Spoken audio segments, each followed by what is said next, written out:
What's going on, folks? Ted from Nerd Immersion here. Still in the midst of my Wild Beyond the Witchlight coverage. Sorry stuff hasn't come out as fast as I wanted to. I don't really have a good excuse for you, so I apologize. That being said, there was some more information from Fizban's Treasury of Dragons that comes through us through Christian Hoffer of comicbook.com, which has some art, first look art, of the Elder Brain Dragon. And folks, well, really, it's gross and it's terrifying and it's everything I wanted it to be. So I thought we could take a look at it. So let's take a look together. Look at this thing. It is disgusting. It is gross.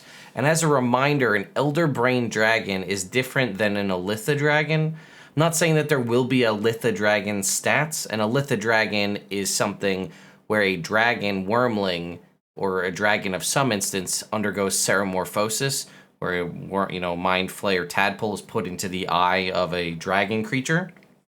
An Elder Brain Dragon, from what I recall reading, is basically where an Elder Brain, typically something that is in a pool of brine in somewhere on the Underdark and catered to by mind flayers, has been basically transplanted onto the back of a living dragon, and then you see the tendrils are sort of stuck into it, and now instead of having a stationary Elder Brain, you have an Elder Brain that is now on the back of a dragon.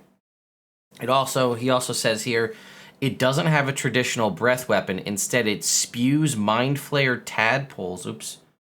Instead, it spews Mind Flayer tadpoles and causes them to start undergoing ceremorphosis. I assume he means the targets, not the tadpoles can't ceremorphose themselves. But basically, yeah, that's even more terrifying. Spewing Mind Flayer tadpoles in a cone or a line to then just start immediately infecting and making more Mind Flayers. That's actually a brilliant genetic point to spread your race.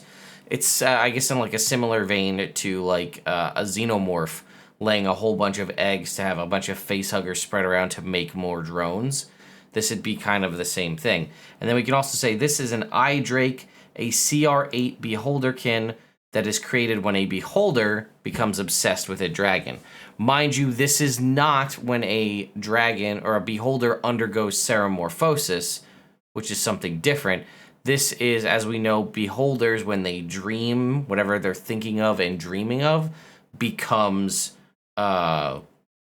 reality.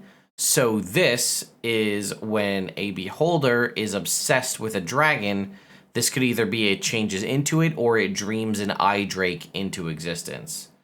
It says, as this tweet is now going viral, I'm proud to mention a Pokemon podcast, blah, blah, blah. But yeah, this stuff is pretty cool. So we don't really have much else. But I just wanted to showcase off the Elder Brain Dragon and also, once again, reiterate what an Elder Brain Dragon is. Again, not necessarily a dragon undergoing ceremorphosis, but one that has been sort of symbiotically, well, I guess it probably wasn't symbiotic, but it is now. Basically, Mind Flayers, I guess, subdue the dragon and then move the Elder Brain and attach it to its back. So in theory, right, that's the Elder Brain is now mobile, but it's also exposed, so it might potentially be easier to defeat, but also not when it has a ceremorphosis breath weapon.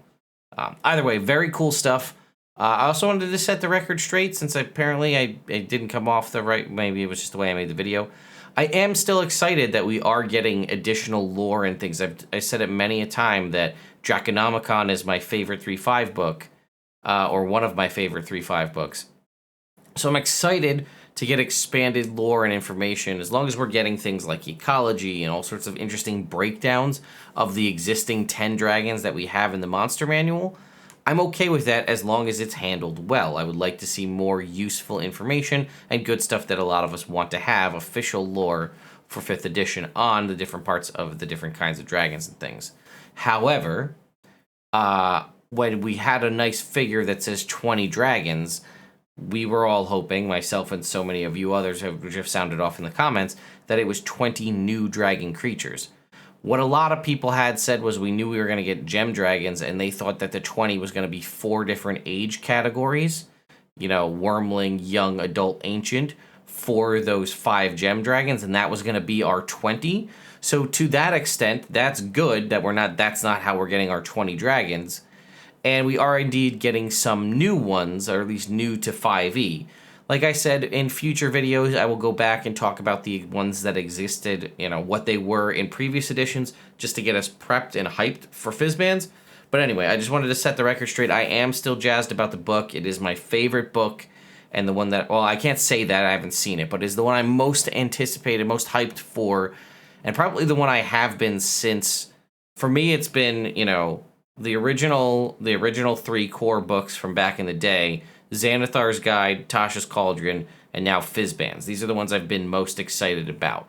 Until we get some sort of magic item book or a player's handbook too, I imagine these are going to be the ones I'm most excited about for quite a while. So, anyway, thank you all so much for watching, and I'll see you next time.